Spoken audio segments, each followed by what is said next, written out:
Bon bah on se retrouve à nouveau là du coup pour une nouvelle conférence et cette fois-ci du coup c'est Johan et Olivier qui vont nous présenter comment adapter son application sur les smartphones à écran pliable. Voilà donc je vous laisse la main maintenant Olivier et Johan. Merci. Merci Nicolas pour l'intro. Eh ben, bienvenue sur cette session. Du coup, si vous aimez bien développer pour du mobile et faire du web, avec Olivier, on va essayer de vous montrer un petit regard sur le futur de ce qui vous attend en fait en tant que développeur web, un peu les misères qui risquent de vous arriver pour adapter vos applications. Hop. Alors, qui on est? Du coup, moi, je m'appelle Johan. Je travaille dans l'équipe des Cloud Advocates JavaScript chez Microsoft. Donc, avec Olivier, on fait partie de l'équipe Relations Développeurs. Je ne sais pas si, Olivier, tu veux dire un petit mot pour te présenter. Non, je m'appelle Olivier et je bosse chez Microsoft, effectivement, dans une équipe qui s'occupe des relations avec les développeurs et je suis effectivement, j'ai plutôt un background JavaScript.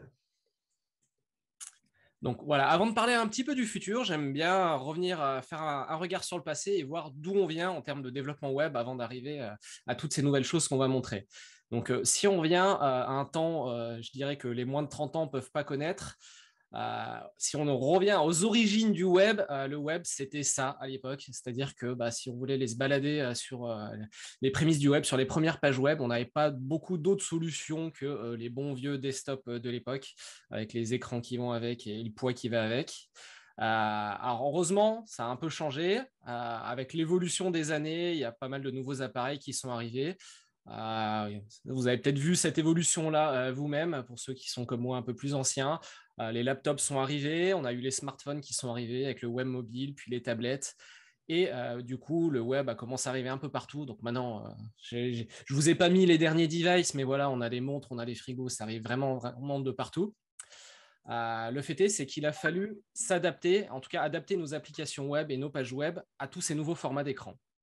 Et ce qui est génial, c'est qu'il y a quelqu'un à un moment donné qui a eu une idée aux alentours de 2010 et qui s'est dit les applications web, il faudrait les faire responsives plutôt que de faire 50 versions. À une époque, au tout début du web mobile, c'était en fait, on va faire une version pour les téléphones et puis une version pour les PC. Et puis, quand il y a les tablettes qu'on commence à arriver, il y a des gens qui se sont dit bon, faut peut-être arrêter les conneries au bout d'un moment et faire quelque chose qui marche partout sans recoder 50 fois la même appli. Et du coup, c'est comme ça qu'est né le responsive web design. Après, il y a quand même toujours quelque chose qui collait pas trop. Au fur et à mesure des développements, on s'est rendu compte que c'était pas hyper pratique la façon dont on abordait la chose, puisque au début, on avait déjà nos applis desktop qui marchaient déjà, qui tournaient. Qu'est-ce qu'on a fait? On a commencé à rajouter, à adapter le design pour que ça s'adapte au fur et à mesure aux écrans un peu plus petits. D'abord au laptop, et puis après aux tablettes, et puis au téléphone. Et puis on s'est rendu compte que ça marchait pas du tout, c'était pas hyper pratique, et qu'au final, le device qui était le plus petit et qui était celui, en tout cas à l'époque, qui avait le moins de puissance, c'était celui qui se retrouvait à devoir calculer le plus de choses finalement en CSS. Donc il y avait quelque chose de pas logique derrière. Et en plus, cette approche, ça marchait pas tellement quand il s'agissait de concevoir le design pour ces applications-là. Et ce qui est plutôt pas mal, c'est qu'il y a quelqu'un d'autre qui a eu aussi une bonne idée à ce moment-là, et de se dire, et si finalement on prenait le problème à l'envers, et qu'au lieu de concevoir en premier la version desktop et d'essayer de faire rentrer ça à coups de chausse-pied dans les écrans plus petits, on commençait par l'écran le plus petit, on faisait du mobile first, et on allait au fur et à mesure qu'on agrandissait la taille d'écran, qu'on agrandissait notre form factor finalement pour notre application web, on va faire une amélioration progressive, on va rajouter des fonctionnalités, on va rajouter des choses à l'affichage, et ça marchait vachement mieux et c'était beaucoup plus facile aussi à designer. Et c'est là où on arrive finalement dans l'histoire avec des nouveaux appareils. Alors pas celui-là, mais je ne sais pas si dans l'audience, on a des gens qui sont comme moi un peu plus âgés. N'hésitez pas à lever la main, j'ai un coup d'œil sur le chat Twitch, mais voilà, qui savent ce qu'est ce genre d'appareil. Voilà, c'est sorti dans les années 80, donc c'était avant l'histoire du web, donc ce n'est pas tout à fait celui qui va nous intéresser aujourd'hui. Mais il y a quelque chose d'intéressant, c'est que quand j'ai essayé de creuser un petit peu l'historique des devices multi-écrans qui se pliaient, en fait, c'est le premier device portable multi-écran qui se plie, qui était grand public. Donc voilà, c'est un Game & Watch de Nintendo. Ça revient un peu à la mode, s'il y en a qui connaissent. Ça existait aussi dans les formats horizontaux. J'en ai un là, voilà, qui peuvent se plier à l'horizontaux, verticaux. C'était vachement sympa quand on était jeune. Donc voilà, donc on va quand même avancer un petit peu dans l'histoire, parce que c'est pas tellement celui-là qui nous intéresse, il est plus vieux que le web. Le web n'existait même pas quand il est sorti. Donc, un peu plus récent, ça parlera peut-être un peu plus de gens, la Nintendo DS. En 2004, encore une fois, device double écran, grand public, avec une nouveauté quand même qui est plutôt intéressante, c'est que la DS était tactile. Donc, on avait un des deux écrans qui était tactile. Donc, ça commence à ressembler quand même à quelque chose qui nous parle, en tout cas qu'on utilise aujourd'hui tous les jours avec nos téléphones et nos tablettes tactiles. Mais on n'est toujours pas à l'ère du web mobile puisqu'on est en 2004 et le web mobile n'existe pas encore à cette époque-là. Donc, on va avancer encore un petit peu dans le temps. Vous voyez, j'aime bien Nintendo. Hein, donc, on arrive cette fois-ci sur la 3DS, un peu plus récente. Alors, vous allez me dire, il y a quoi qui change cette fois-ci? Bah, quand même quelque chose d'intéressant, c'est qu'on reprend du double écran, on reprend du tactile, device, pareil, toujours grand public, portable, mais cette fois-ci qui intègre un navigateur web. Et la 3DS est sortie en 2010, donc 3 ans à peu près après la sortie de l'iPhone, qui a commencé à bouleverser un peu le paysage et qui a introduit en fait cette notion de web mobile qu'on connaît très bien aujourd'hui. Et donc là, on va faire un bond dans le futur. 10 ans en avant, on arrive sur une nouvelle catégorie de device. Alors, il y a la Surface Duo. Je vous ferai une petite démo tout à l'heure. J'en ai une ici. Olivier en a une aussi. On va vous montrer quelques démos avec. Mais tout un tas d'autres formats qu'on commence à voir fleurir avec les Galaxy Fold, les Galaxy Flip qui se plient dans un sens puis dans l'autre. Il y a LG aussi qui a essayé de faire des form factors téléphone multi-écran un peu bizarres pour expérimenter. Ça arrive aussi dans nos laptops. Là, c'est un laptop Asus qui a 2 écrans. Donc voilà, on a une nouvelle catégorie finalement de device, que ce soit multi-écran ou écran pliable, auquel il va falloir commencer à repenser nos applications si on veut qu'elles puissent s'adapter ou en tout cas à minima être utilisables sur cette nouvelle catégorie d'appareils. Et donc la question qui se pose maintenant, l'intérêt de notre talk, c'est où est-ce qu'on commence pour adapter justement nos applications web à ces engins-là. Et donc, c'est plutôt pas mal, c'est que j'ai introduit le responsive design. On a vu que ça nous permettait de s'adapter à différentes tailles d'écran. Et finalement, en fait, toute cette catégorie de nouveaux devices, les foldables, c'était pas juste tout simplement, avec des gros guillemets quand même, une nouvelle cible pour le responsive design. Et sur cette grande question, c'est là où je vais laisser Olivier commencer à prendre la main. Et oui, merci Yoann. Et donc, je vais commencer moi par un petit disclaimer, parce que tout ce qu'on va vous montrer, c'est très expérimental. Hein. Vous verrez que on va parler d'API web, on va parler d'API standard. Hein. Le but, c'est de vous montrer comment ça va arriver chez tout le monde. Et beaucoup même toutes, sont encore en draft. Donc voilà, il faut prendre ça avec des pincettes. Vous verrez qu'il y a des flags activés potentiellement pour jouer avec. Il y a un peu des petits hacks à faire. Mais voilà, ayez en tête que c'est expérimental, que ça change. Donc, entre le moment où on a commencé le talk, on l'a fait la première fois, et aujourd'hui, ça a déjà changé. Et on n'est pas à l'abri que ça évolue encore après. Sachant qu'on parle de web, c'est beaucoup plus stable si vous faites du développement natif, si vous faites du Flutter ou du Kotlin. Là, c'est beaucoup plus stable. Là, on parle du web où les choses avancent plus lentement. Alors, ce qui fait que je vais vous montrer des choses qui, aujourd'hui, sont dans les drafts des spécifications, mais qui ne sont pas encore implémentées dans les navigateurs, et inversement. Mais on verra ça au fur et à mesure. Donc, Yoann a parlé de responsive design. Et quand on pense à responsive design, la première chose à laquelle on pense, c'est les media queries en CSS. Hein, c'est la façon la plus simple de gérer différentes tailles d'écran. Du coup, aujourd'hui, ce qui est implémenté dans les navigateurs, il y a une media query qui s'appelle screen spanning. Si vous regardez sur la photo de gauche, vous avez donc la media query qui match quand vous avez 2 écrans ouverts sur votre smartphone qui sont l'un à côté de l'autre. Et donc, ça, c'est un screen spanning single fold vertical. Et à droite, vous avez le single fold horizontal quand vous avez les écrans qui sont l'un au-dessus de l'autre. Ça peut paraître un peu bizarre, mais en fait, il y a une justification, il y a un sens. C'est par rapport à la charnière qu'on se repère. Donc, quand c'est un single fold vertical, c'est que la charnière est verticale, même si les écrans sont sur un axe horizontal et inversement. Alors ça, c'est ce qui est implémenté dans le navigateur, c'est ce qu'on verra dans la démo. Mais comme je l'ai dit tout à l'heure, ça a déjà changé dans les spécifications. Ce sont déjà plus ces media queries-là qui sont dans les specs. Il faut bien qu'on vous les montre parce que dans la démo, c'est ce qu'on va voir. On a aussi des variables d'environnement en CSS qui sont mises à disposition, qui vont vous permettre du coup de savoir un peu où est-ce que vous vous situez sur votre téléphone. Donc, vous avez env fold left qui va vous donner la position finalement de la fin de l'écran de gauche. Vous avez un fold height qui va vous donner la hauteur d'un écran et un qui est très important qui est le fold width qui va vous donner la largeur de la charnière. Alors, quand vous êtes sur un Surface Duo, effectivement, vous avez une charnière. Quand vous êtes sur un autre type de téléphone, comme par exemple le Galaxy Fold, là, vous n'avez pas de charnière. Donc, en fait, cette variable d'environnement sera égale à 0. On verra que c'est important de l'avoir en tête parce qu'on peut avoir des choses sinon qui se cachent dessous auxquelles on n'avait pas pensé. Donc, comme je vous l'ai dit, ça bouge très vite le web. Hein. Pour la petite histoire très brève, comment ça se passe quand il y a des API web qui sont créés? Vous avez des consortiums comme le W3C, l'ECMA Comité, etc., qui se réunissent et qui comportent plein d'acteurs. Alors, il y a Microsoft qui participe, vous avez aussi Google, vous avez Facebook, Mozilla, PayPal, plein d'acteurs. Et du coup, il faut se mettre d'accord.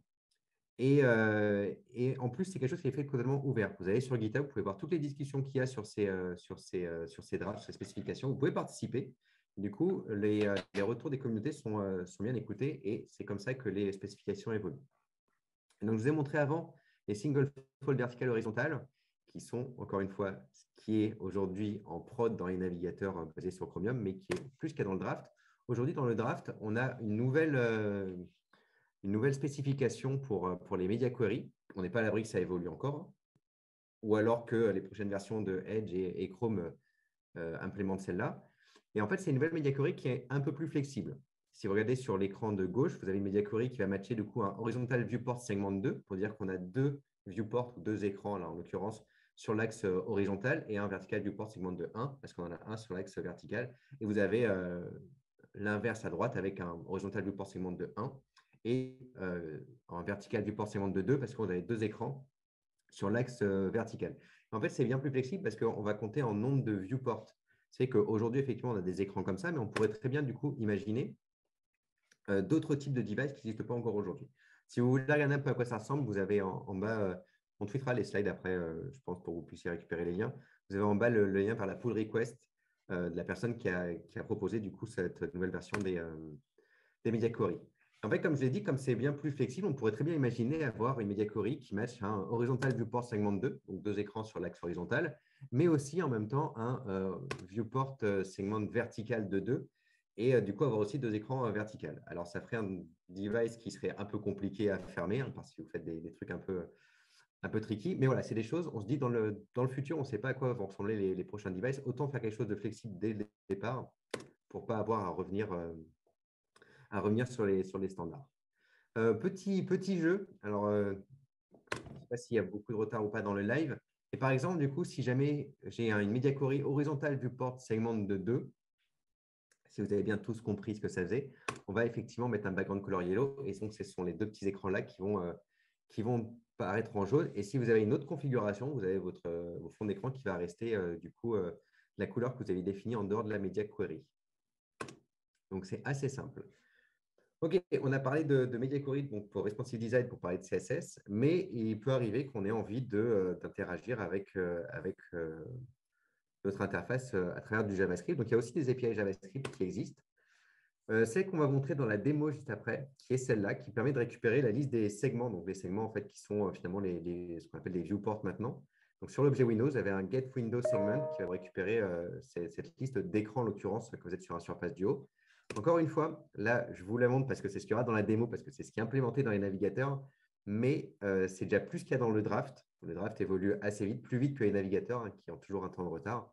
Mais voilà, que vous compreniez ce qu'il y aura dans la démo tout à l'heure. Mais aujourd'hui, dans le draft, en tout cas, mais qui n'est pas encore implémenté, on a plutôt un objet à segments qui va être sur le window.visualviewport. Visual Viewport, c'est un objet dans Windows. Il y a pas mal de choses, si vous voulez aller voir. Il y a pas mal de choses qui se passent en plus en ce moment dessus.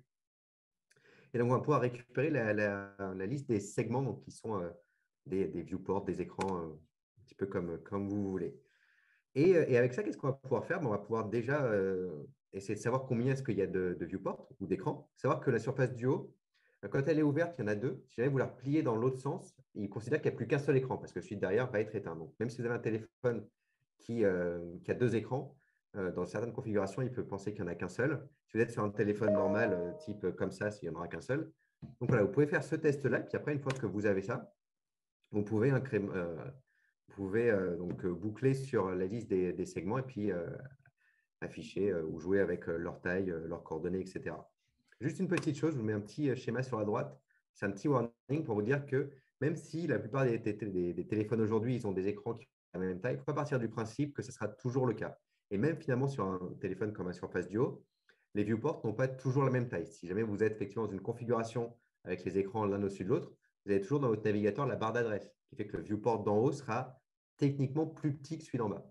Donc voilà, c'est important d'aller voir tous les viewports et pas de partir du principe qu'on a la taille du premier, on a la taille de tous. Ce n'est pas vrai. On peut aussi, du coup,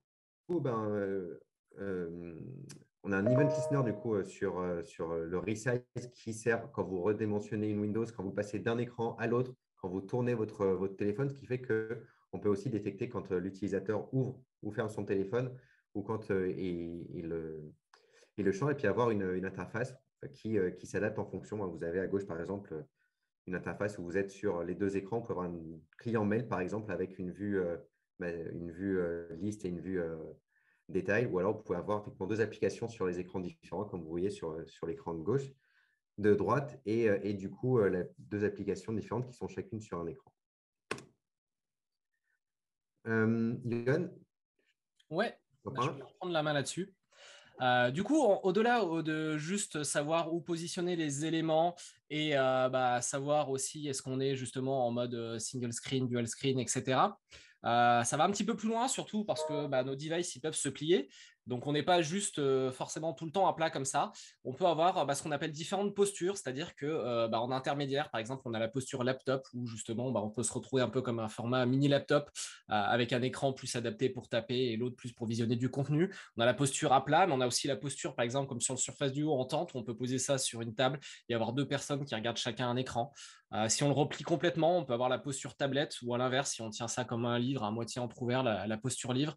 Voilà, l'idée, c'est qu'on peut être capable de détecter l'angle d'ouverture de la charnière. Ça va être ça qu'on met derrière cette notion de posture. Et j'ai les slides qui reprennent.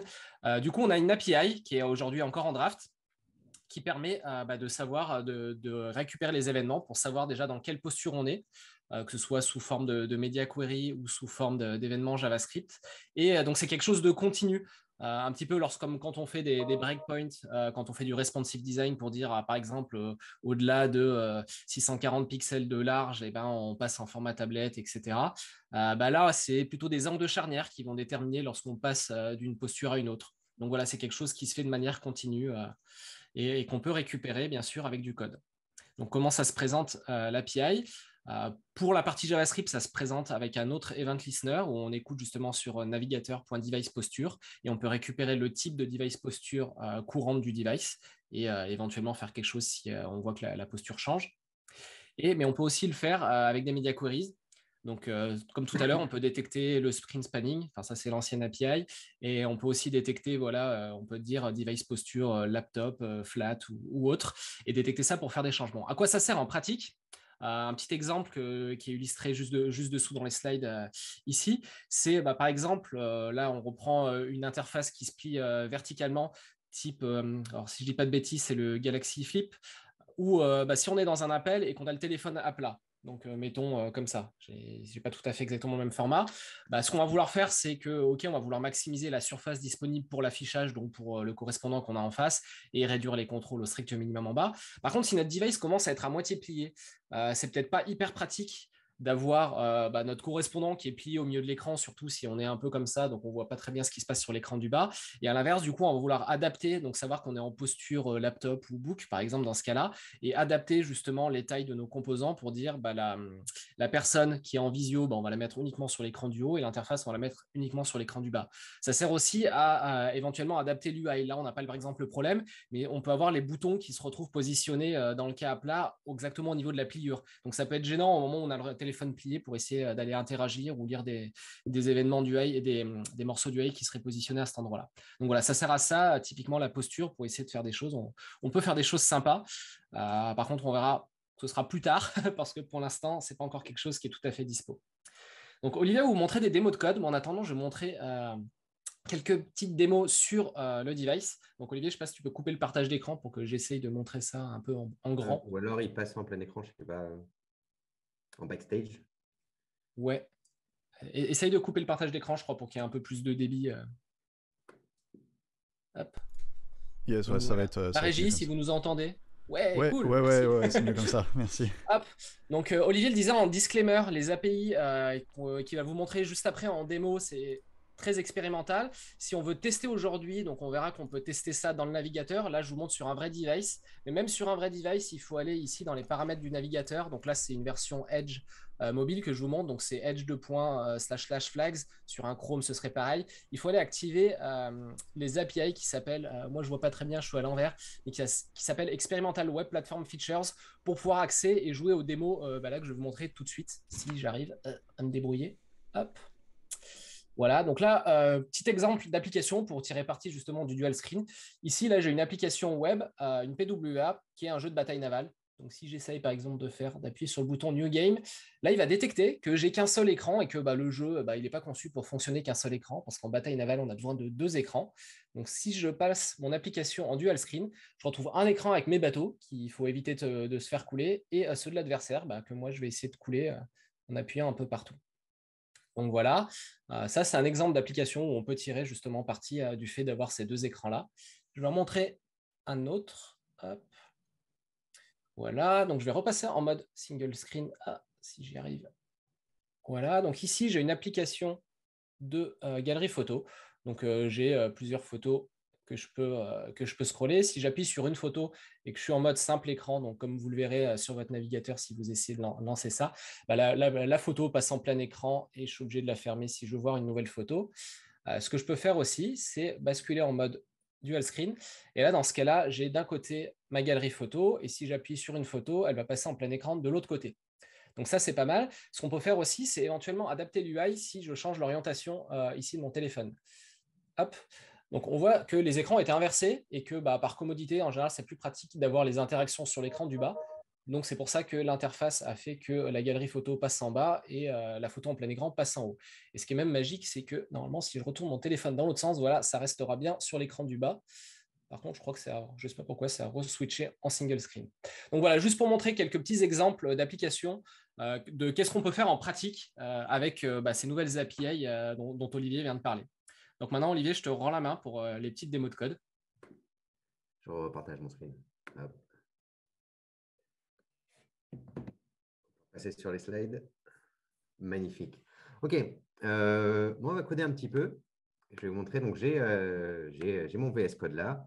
J'ai un site web qui est ici. Donc, un site web très, très basique dans lequel il y a 4 carrés. Et le code est aussi basique que le site web. C'est-à-dire que j'ai un fichier HTML avec 4 divs, avec chacune une classe, un blue, yellow, pink, green. Et effectivement, j'ai un fichier CSS avec un sélecteur pour chacune des classes où j'ai un carré de 100 pixels par 100 pixels et j'ai une couleur de background qui correspond globalement au nom de la classe. Donc, quand je suis dans mon navigateur, donc là, je suis dans Edge. Si vous allez dans les DevTools, vous avez la possibilité de voir votre site web en mode responsive. Et vous pouvez en haut choisir différents types de téléphones ou différentes résolutions. Il y a un truc qui est sympa, c'est que si vous allez dans les settings de votre navigateur, de vos DevTools, vous allez dans Experiment, vous avez la possibilité ici d'activer l'émulation du dual screen. Et en fait, en faisant ça, vous allez pouvoir avoir des nouveaux devices comme le Surface Duo ou Galaxy Fold. Ce qui fait que quand je mets Surface Duo, vous voyez que j'ai un émulateur ici avec 2 écrans. Alors, je peux donc le fermer. Là, je suis sur un seul écran, l'ouvrir, le tourner dans l'autre sens. Et vous voyez que moi, voilà, le CSS, en tout cas, pour l'instant, il n'y a rien qui change. Alors, si on va dans le code, si vous vous souvenez tout à l'heure, du coup, on avait, alors encore une fois, c'est l'ancienne version parce que c'est celle qui est implémentée. Donc, j'ai une media query, donc screen spanning single fold vertical, qui va s'appliquer quand j'ai mes 2 écrans qui sont l'un à côté de l'autre, avec la charnière qui est donc verticale au milieu. Et si jamais, on va aller regarder, tac, je vais créer une media query, donc je vais surcharger le bleu. Donc là, qu'est-ce que j'ai fait? Je lui ai dit, je veux que finalement, tu sois en position absolue, collé tout en haut, et que je veux que tu sois placé par rapport à la gauche. Là, je vais utiliser les variables d'environnement. Donc, fold left, si vous vous rappelez, c'est la fin de l'écran de gauche. Donc, finalement, ça va être la taille de l'écran de gauche, moins 100 pixels. Ce fait que mon carré bleu, finalement, il va être à la fin de l'écran de gauche, moins 100 pixels. Et quand il fait 100 pixels, il va se retrouver juste avant, donc comme ça. Je vais faire pareil pour les autres. Donc là, j'ai la jaune. La jaune, elle est un peu plus compliquée, finalement. Là, toujours en position absolue, toujours collée en haut. Et donc, je vais lui dire que je veux qu'en largeur, il fasse donc 100 VW, donc la largeur de tous mes écrans, moins la taille de l'écran de gauche, moins la taille de la charnière. Donc, finalement, tout ce qui me renvoie, c'est la taille de l'écran de droite. Et par rapport à la gauche, je veux qu'il soit donc la taille de l'écran de gauche plus la taille de la charnière, donc il va se retrouver sur l'écran de droite. Ça fait beaucoup de code, effectivement, pour faire ça, mais c'est comme ça que ça marche. Green, là, un qui est intéressant, je vais donc toujours en position absolue et je vais dire que par rapport à la gauche, je veux qu'il soit donc la taille de l'écran gauche, donc fold left, plus la charnière. Ce qui fait qu'il va se retrouver ici. Et c'est là que c'est important de prendre en compte la charnière parce que sur un Surface Duo, effectivement, elle est pas, elle fait plusieurs pixels, elle existe. Si jamais j'avais juste dit, je veux que mon carré il soit après mon écran de gauche, sans prendre en compte la charnière, j'aurais mon carré qui aurait été un petit peu caché par la charnière. Donc, il faut penser à la prendre en compte. Elle peut être égale à 0 pixels si vous êtes sur un Galaxy Fold, par exemple, mais ce n'est pas toujours le cas. Et puis, hop, mon petit carré rose. Donc, je vais lui dire que je veux qu'il soit en bas à gauche et qu'il fasse juste la largeur de l'écran de gauche. Donc, voilà. Assez simplement, finalement, j'ai redéfini une interface. Si jamais je repasse sur un seul écran, j'ai toujours mon CSS de base. Si jamais je passe sur deux écrans, j'ai mon CSS qui s'est appliqué. Si par contre, je me mets dans l'autre sens, j'ai toujours le CSS de base qui s'affiche parce que là, j'ai juste fait une media query quand j'ai la charnière qui est verticale. Mais vous avez, je ne vais pas vous passer en détail, mais si jamais je fais une media query effectivement pour le single fold horizontal, donc quand j'ai mes écrans qui sont l'un sur l'autre, dans ce cas-là, je vais avoir un CSS qui s'applique dans ce cas-là, un CSS quand je suis que sur un seul écran, et puis un autre CSS encore qui s'applique quand je suis dans l'autre sens. Donc, ça vous permet d'avoir vraiment trois versions différentes de votre application. Donc, ça, c'est côté CSS. Côté JavaScript, si on regarde, hop, je vais ouvrir mes DevTools. Hop. Côté JavaScript, on a vu tout à l'heure qu'il y avait on avait un événement en resize. Donc là, je fais un event listener dessus et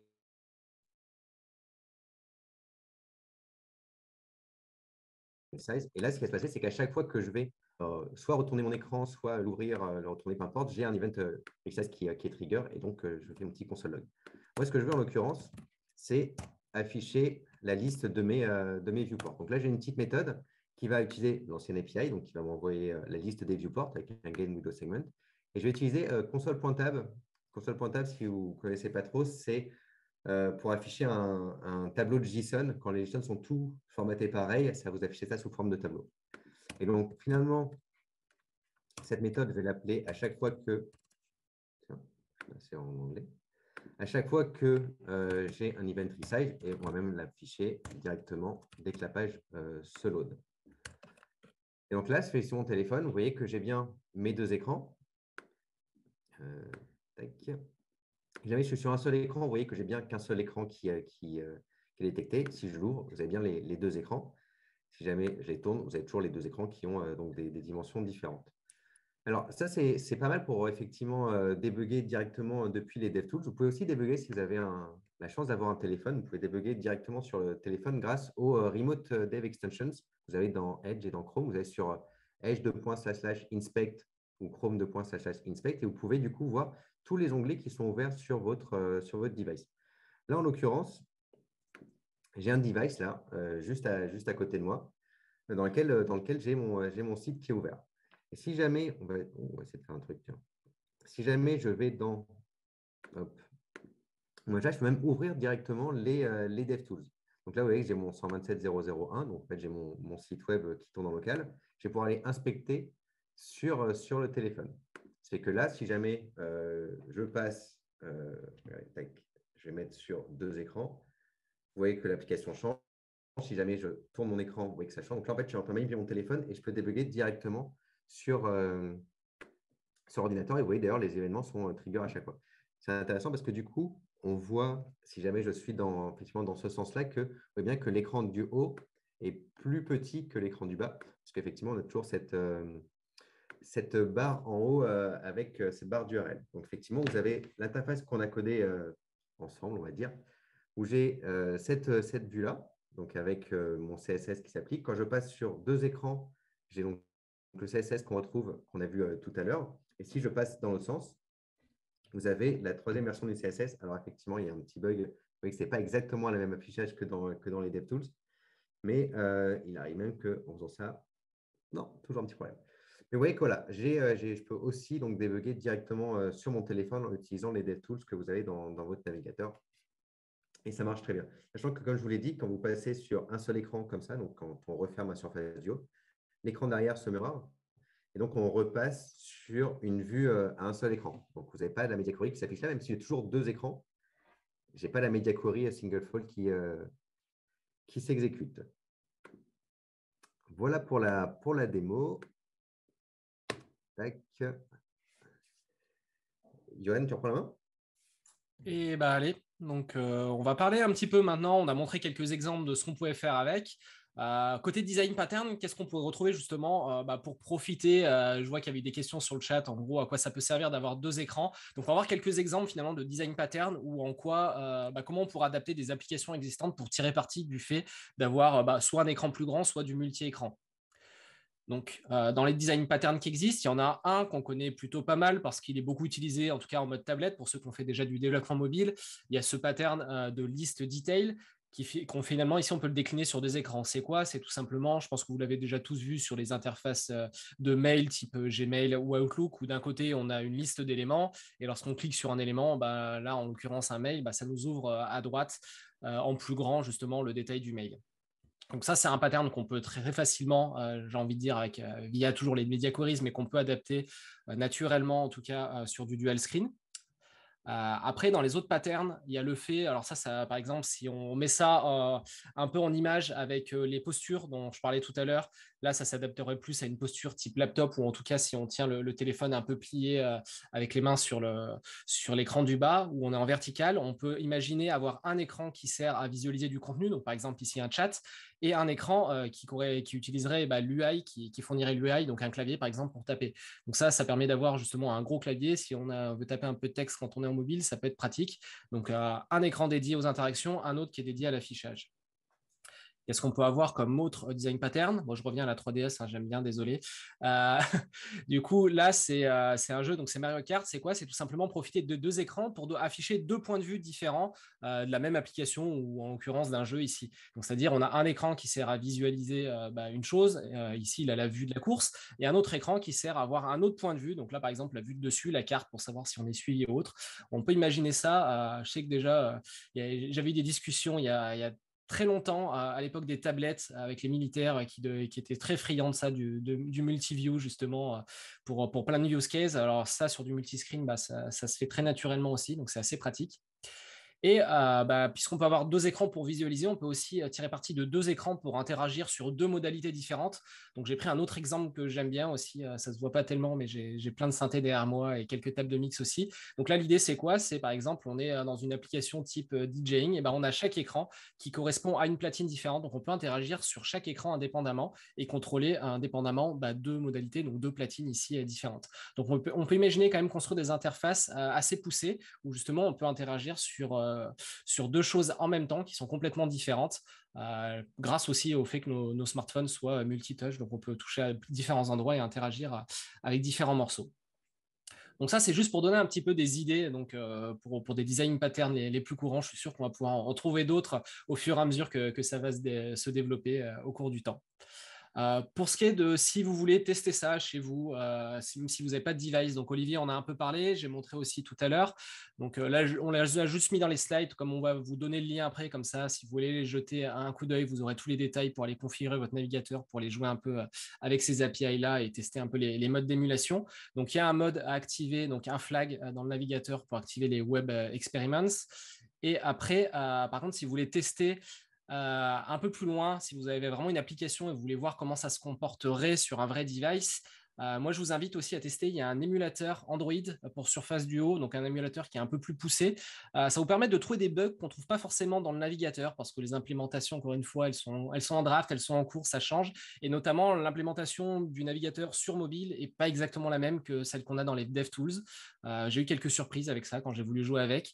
L'émulateur, lui, reproduit fidèlement, utilise la même ROM Android que celle qui tourne sur le vrai device. Et on peut tester notamment des choses comme justement changer la posture. Ici, on le voit dans la capture de droite, on peut changer l'angle de la... Comment ça s'appelle l'angle entre les deux écrans. Donc, on peut s'amuser à jouer avec ça et voir comment ça réagit justement quand on modifie le device. Donc, en général, quand on parle d'API qui sont en draft ou qui sont en cours d'implémentation, il y a un truc qu'on aime bien dans le web, surtout quand on aime bien en tant que développeur essayer de tester des choses un peu en avance de phase et qu'on n'est pas encore sûr que ça marche partout. Je ne sais pas si ça parle à des gens, la notion de polyfill. Un polyfill, c'est quoi? C'est tout simplement un petit bout de code qui va tester si une fonctionnalité est implémentée dans le navigateur via du JavaScript et si elle ne l'est pas, va l'implémenter, en tout cas, va la simuler, va faire en sorte qu'on puisse l'utiliser comme si elle était là dans notre code. Donc, le problème aujourd'hui, c'est c'est compliqué côté API tels qu'on les a aujourd'hui. À savoir qu'il y en a qui marchotent, il y en a qui ne sont pas du tout implémentés. Donc, voilà, ce n'est pas encore idéal. Donc, il y a un petit tableau de récap pour savoir aujourd'hui où est-ce qu'on en est. Donc, les démos qu'Olivier vous a montrées, elles tournent, et celles que je vous ai montrées aussi sur Device, elles tournent avec les anciennes API, les anciennes versions de l'API, donc le spanning et le Windows Segment. Donc, c'est celle qui marche aujourd'hui dans les navigateurs. Il y a aussi un polyfill pour si on veut tester ça sur un navigateur qui ne l'implémente pas. La device posture, elle ne marche pas du tout sur les devices encore aujourd'hui. On a un polyfill qui permet de tester comment ça réagirait si on commence à l'implémenter. Par contre, le polyfill, il faut qu'il fonctionne manuellement. C'est-à-dire qu'il ne va pas être capable de détecter l'angle de la charnière. Il va falloir que vous mettiez un slider ou vous envoyez des événements manuellement pour setter la valeur de l'angle ou setter directement la posture que vous voulez simuler. Et pour ce qui est la nouvelle API, il y a les pull requests qui sont en cours. Ça ne devrait pas trop tarder à arriver dans les versions Canary des browsers. Tout ce qui est viewport et Windows Segment. Du coup, pour l'instant, on n'a ni implémentation ni polyfill, mais ça ne saurait tarder. Donc voilà, ça arrive. Ce n'est pas encore tout à fait sec. C'est pour ça qu'on vous dit que c'est encore expérimental. C'est un peu pour le futur. Donc, si vous voulez aller plus loin sur côté code, parce que je commence à voir qu'on va commencer à être un peu juste côté timing, j'ai voulu essayer d'imaginer... pardon, je suis allé un slide trop loin. J'ai voulu essayer d'imaginer qu'est-ce que ça pourrait donner si on voulait se mettre en mode, voilà, on est 5 ans dans le futur, les foldables, on commence à en avoir un peu partout. Et qu'est-ce que ça pourrait donner dans du développement au quotidien? Donc, je ne sais pas vous, mais moi, personnellement, les fois où j'ai dû écrire des media queries, où j'ai écrit des design systems entièrement à la main avec le CSS qui va bien, j'ai pu les compter sur les doigts d'une seule main. La plupart du temps, en général, on va chercher une librairie ou un framework qui va nous aider à faire ça. En plus, là que je parlais que ça bouge beaucoup, c'est un milieu, je pense qu'il n'est pas encore se stabiliser de suite. S'il ne veut pas à se taper justement toutes les migrations, les évolutions des drafts au fur et à mesure, on a plutôt vite fait d'utiliser quelque chose qui va abstraire ça pour nous, donc une librairie. Donc, j'ai voulu essayer d'imaginer à quoi ça pourrait ressembler une librairie pour les foldables. Donc, je vais essayer de repartager mon écran juste avant de conclure. Hop. Olivier, il faut que tu coupes ton partage si je veux pouvoir partager mon écran à moi. Hop, allons-y, share screen. C'est maintenant mon écran qui est partagé. Voilà, donc j'ai essayé de coder une librairie ici que j'ai appelée NGX Foldable pour Angular, où mon objectif... On voit pas ton écran, Yohan. Désolé de te couper. Ah zut, ouais. Ça n'arrive pas. J'ai pas cliqué sur le bouton share, je l'ai bien sélectionné. C'est bon, merci. Ok, voilà.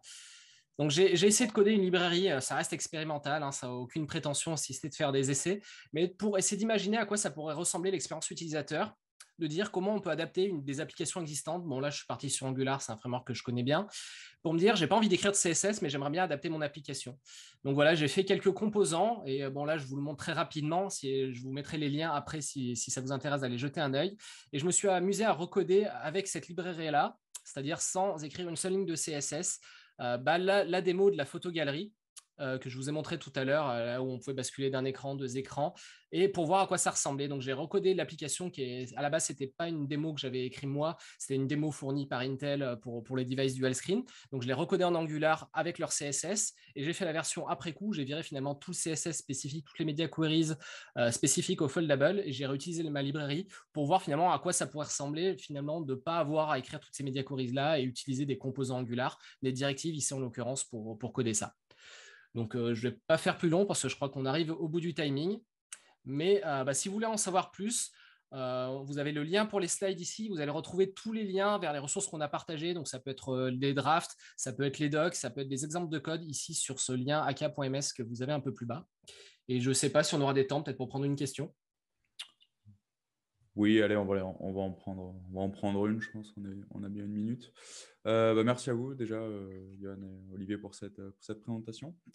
Alors, je vais mettre cette question-là. Voilà. Je crois que tu avais répondu à cette question dans le chat déjà, Johan. Mais voilà, je pense que c'est bien d'avoir votre feedback aussi à l'oral. Donc, est-ce que le screen spanning, ça peut aussi fonctionner sur du multi-écran de desktop? Alors, sur le desktop, ce n'est pas exactement la même chose parce que là, en fait, on parle de ce que disait Olivier, on parle de Windows segment. Donc, en fait, en vrai, c'est considéré comme un seul écran physique qui est splitté en plusieurs segments du point de vue, en tout cas, du système, du point de vue du navigateur. Lorsqu'on parle du multiscreen sur desktop, c'est vraiment, on a plusieurs écrans physiques et on a une API qui n'est pas la même, qui s'appelle Windows Placement API. Donc, c'est pareil, elle est en draft aussi aujourd'hui, on peut jouer avec et qui va servir en fait à détecter quels sont vraiment les écrans physiques, leur taille, leur orientation, et où ils sont positionnés. Et on va aller pouvoir créer des nouvelles fenêtres, donc vraiment pas juste positionner des éléments via du CSS à l'intérieur d'une seule fenêtre, de plusieurs segments de fenêtres. Mais voilà, on va créer des nouvelles fenêtres, imaginez des pop-up ou autres, et on va les positionner ces fenêtres-là sur les différents écrans. Donc, c'est une approche un peu différente. Il y a des choses qui sont similaires, notamment l'API Windows Segment a été inspiré de l'API Windows Placement. Donc, il y a des travaux qui sont quand même faits un peu en parallèle parce que les use cases sont assez similaires, mais ça ne s'utilise pas pareil. Voilà. Il y a des discussions sur le GitHub, des spécifications effectivement pour avoir potentiellement effectivement les Windows Segment sur desktop. Le problème, c'est que ça soulève énormément de problématiques qui sont que les écrans pas forcément sous forme de grille, mais peuvent être télé. Il y en a un qui peut être horizontal ou à la verticale. Enfin, quand on parle d'écran desktop, on contrôle beaucoup moins. Et du coup, l'API aujourd'hui, elle n'est pas pensée pour des cas un peu exotiques de placement d'écran. Mais il y a des discussions, c'est d'ailleurs sur le GitHub, des gens qui se demandent ce que ça ferait. Ok. Merci à vous. Merci à vous du coup pour cette conférence et pour la réponse du coup à la question. On va devoir s'arrêter là pour les questions parce que sinon on va trop dépasser.